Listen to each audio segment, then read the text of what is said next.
Well, hello, ladies and gentlemen. Hi, this is Eddie Marcus.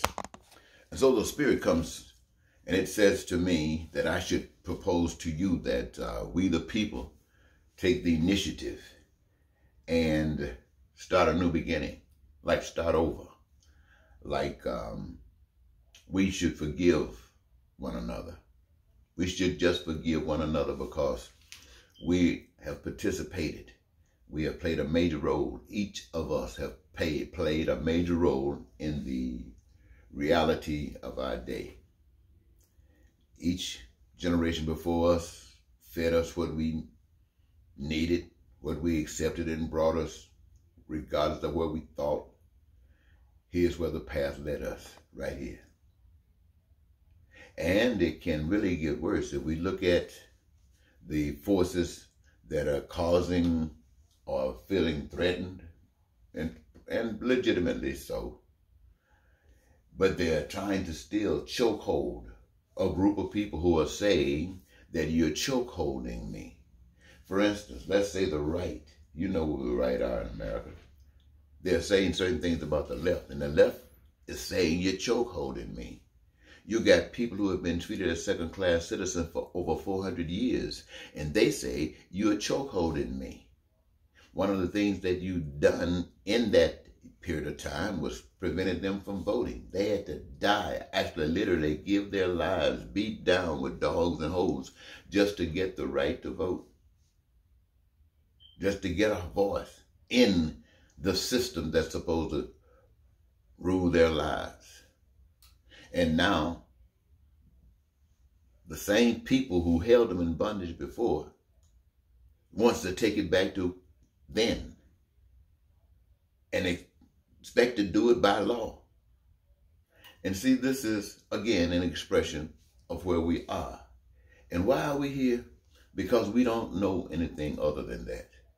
From the time we have come here on this earth, especially those of us who are living today, from the time we came here on this earth, we have been taught exactly what we're doing. We are being taught exactly what we are doing. We are the fruit of the seeds of yesterday. We are that fruit. And we talking about change. I'm talking to you about change. How do I expect that change? How does anybody expect change to come so different than what we have been taught? What we are. This is what we are. So how can I dare speak to you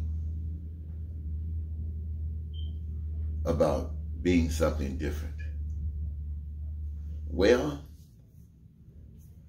I propose that we got choice. Yes, this is where we are. We have not been taught love. We think of love making as love. We think about skydiving, basketball. We love that kind of stuff. Making money. We love that kind of stuff. But love, the kind of love that would generate peace, where we going to get that from? When all we doing is preparing ourselves for war. Look, love that represents prosperity. Prosperity. When the poor, when, I don't have to say anymore, poverty reigns supreme, it seems.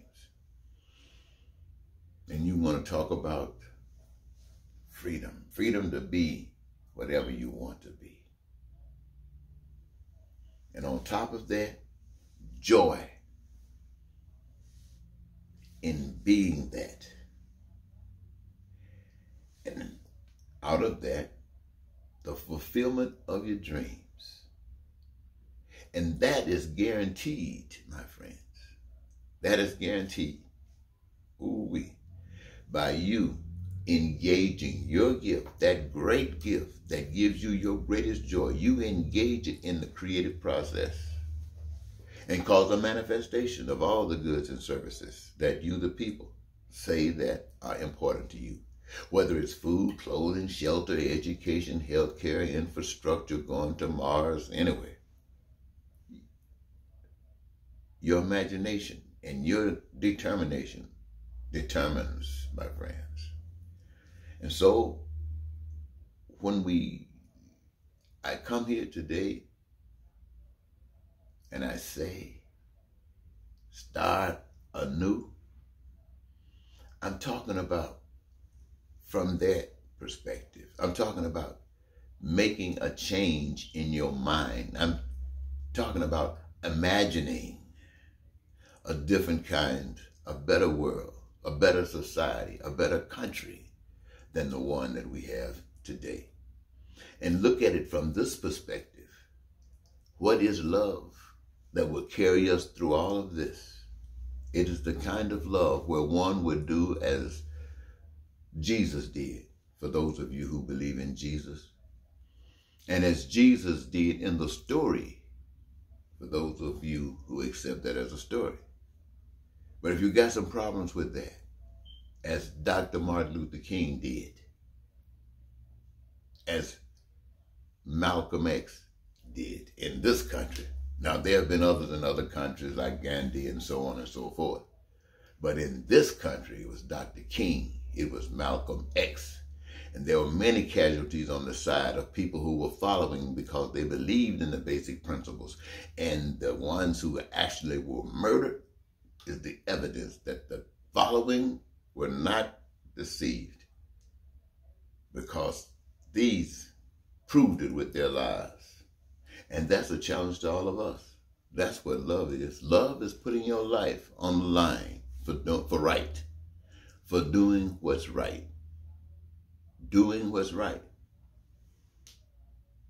That's what love is. And so the challenge, I guess, that I bring to you, all of us today is, let us love like this. That we are willing to give our lives for one another before we allow any of us to be hurt. Before we allow any poverty to exist, we give our lives. Before we allow any lack of things that are so essential in life, we would give our lives by standing up, advocating, and not going along with anything that's going to be painful or cause suffering. Knowing that we are standing for what's right. We'll take it. We'll win. There's no doubt. You can't lose. You can't lose, because every time they kill you, they prove that you are a winner.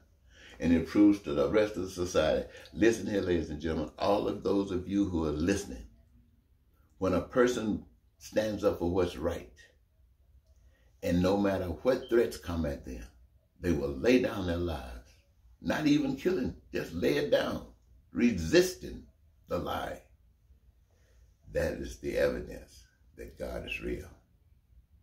Because would you do it? Of course not. But if you knew God was real, you would, when the moment called for it. Well, anyway, ladies and gentlemen, I'm going to leave that there, and I want to thank you so very much for listening to me this morning. Perhaps you got something out of it. I'm going to have to play it back and see what I said and see if I can get something out of it, okay? All right. Goodbye.